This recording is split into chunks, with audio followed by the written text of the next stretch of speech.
Greetings collectors and welcome to another Bossk Bounty video, and in this video we're going to be taking a look at the vintage collection San Diego Comic Con exclusive Krrsantan from the Book of Boba Fett. Now of course most of you already have Krrsantan on pre-order, the deluxe version, and this is a slightly more deluxe version in more of a deluxe box basically. This is an exclusive for the convention. A lot of people in the States have already got this because they were able to get it at the convention themselves.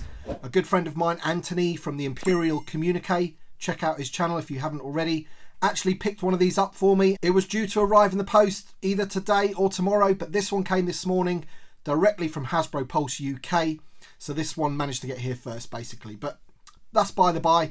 I'm happy to have it in hand, but I want to say a massive thank you to Anthony for going to all that trouble anyway. Here's the box. Let's take a look at it, shall we? So it's quite a sort of rectangular box. Just to give you a size comparison, if you were to put two of these together, it'd be roughly the same size as like the Torn box for the vintage collection. And there he is there on the front, growling away with his heavy blast with some electrical effects on the front there. You've got that pretty cool font there of Krrsantan that they've written on the front there, and you've got that sunburst thing with another little image of him there. Kenner logo at the bottom, and you've got Book of Boba Fett obviously. Let's spin it around and you've got some more images of the figure that you're getting inside the packaging with some of the accessories that he has. And on the back you actually get a little white panel here which tells you all of the accessories that you get in the pack. I'm not 100% sure at this point what you're getting extra in here.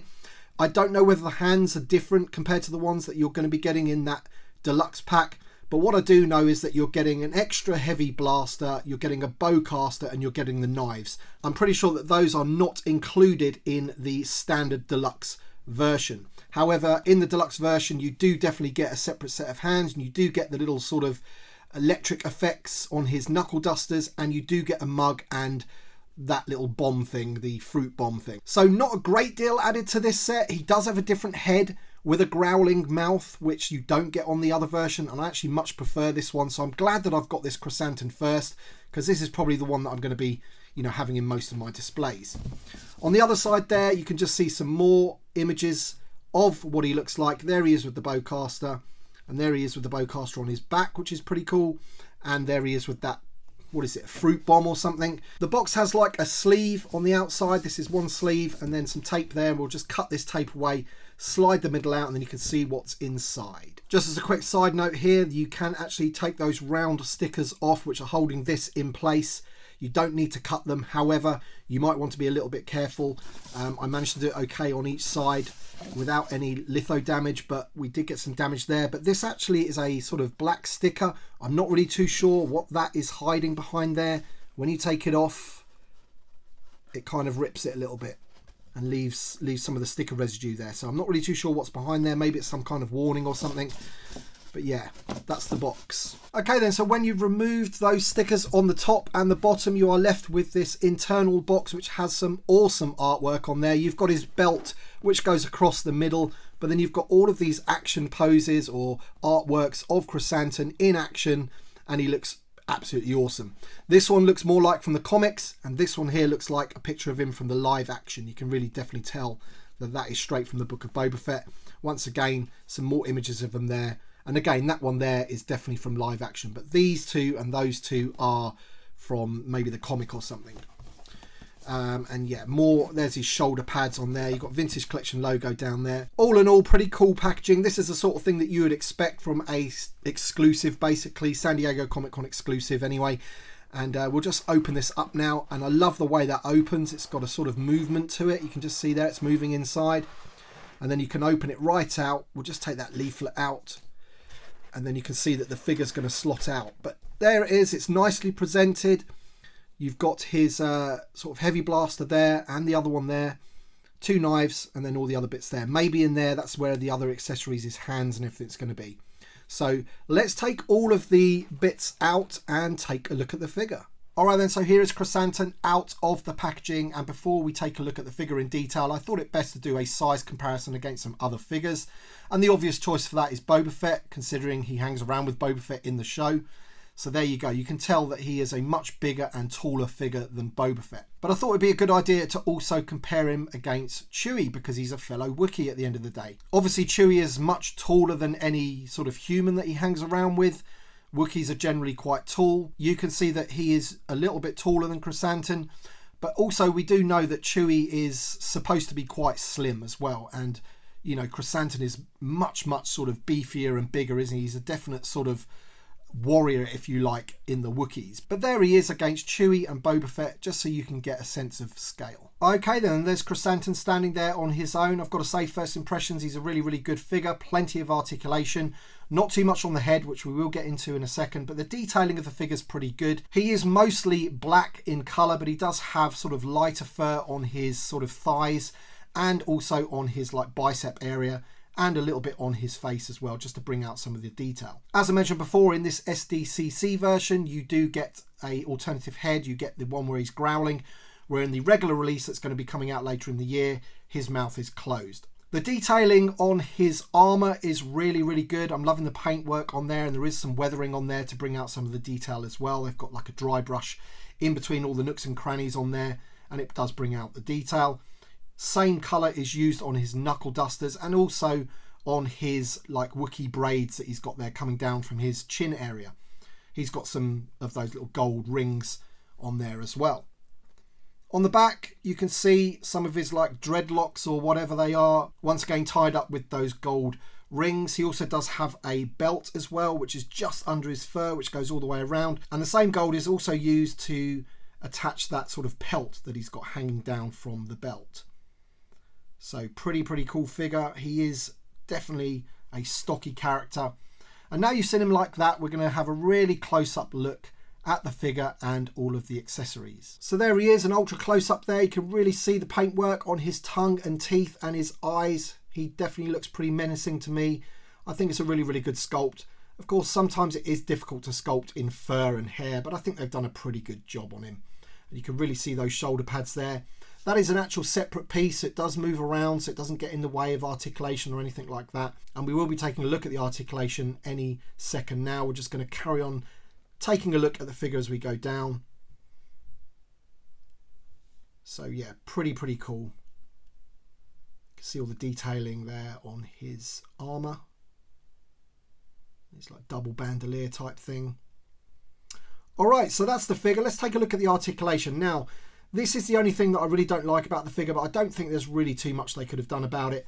I can't really get too much movement on the head whatsoever. I mean, there's ever so slightly there. I haven't attempted to take the head off to see what's under there, but, you know, because of the sort of width of his shoulders and how broad he is, and with the fur effect coming down, it's very difficult to get that to move. But you can get a little bit of side to side, so you can get him sort of looking sort of in a direction. But in terms of the articulation that you would get on a normal head, just impossible.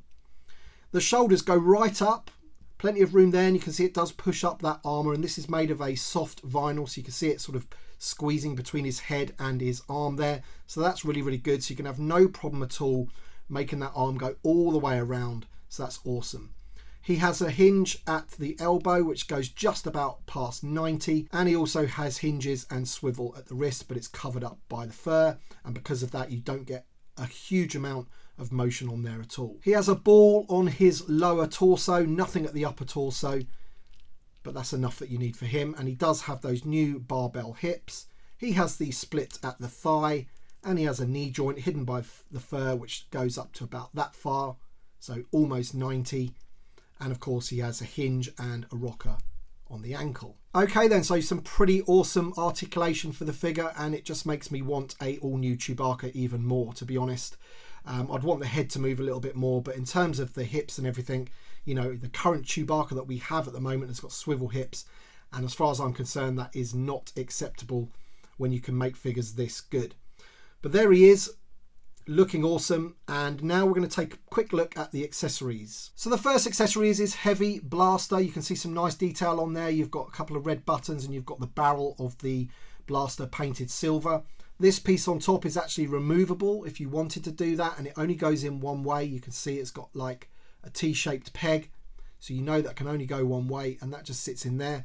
That did actually come off a little bit too easy for my liking when I was trying to pose the figure with the blaster in hand, but still, it's pretty cool. And also I think you can get him to hold it on the bottom there as well.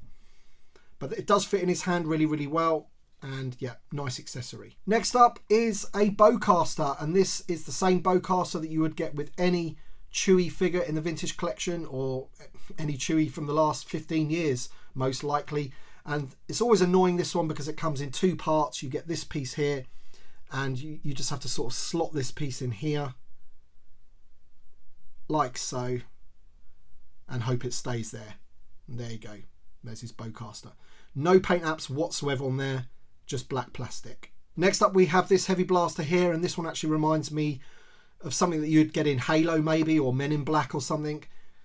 Very extraterrestrial, this weapon indeed, and this one actually comes with some electric effects which just sort of slots on the top like that, so it looks like it's sort of powering up before it's about to shoot, I would imagine. Yeah, and again, I'm not too sure if I'm going to display my Krrsantan with this. I much prefer his sort of standard heavy blaster, but I guess this is one of the included items which makes this set different to the regular release. You also get a set of knives which are painted silver with a gold plastic handle on both. They are exactly the same. Obviously you can wield them together using both hands. So the hands that the figure has currently are used for the blasters and for the knives. These ones are in like a fist. So these are the ones that you would use these little pieces of electric to go over those knuckle dusters to look like they're charged up. Again, I'm pretty sure that you do get these in the standard release. And you can see that those are actually on a hinge as well. The third set of hands are more open, and these are used for the mug, which is another accessory, and that little sort of fruit bomb or whatever that's going to fit directly into his hand like that. That is an absolutely perfect fit, perfect sculpt. And then if you wanted to hold the mug as well, you can just put his hand through like that, which is pretty cool. And there he is quickly with the alternate hands with those like electric effects that are going on there on his knuckle dusters. Got him in a bit of a pose there using the rocker ankles and stuff. He's really, really sturdy, really, really good figure. Very happy with it. Price is a bit expensive, even for the regular deluxe version, pretty expensive, but you do get a lot of accessories with it. I'm not too sure if they're all needed necessarily. I'm not too sure if I really needed this sort of Men in Black blaster. Quite happy with this one really. And yeah, they've just thrown in Chewie's bowcaster because Wookiees have bowcasters basically. But yeah, I'm not too sure if that is needed either. But still, it's a San Diego Comic-Con exclusive. It comes in a fancy box, you know. People are going to like that sort of thing just because of the artwork. But in terms of what you actually get from value for money, I think the cost of it is a bit too much. But I'm still really liking the figure. We've waited ages for Krrsantan, and I'm happy to have him in the collection. So let me know your thoughts in the comment section below. Thank you so much for watching this review. Drop a like down below if you've enjoyed the video. Thank you to my Patreon supporters and channel members as always. Thank you so much for watching, and we shall see you on the next one.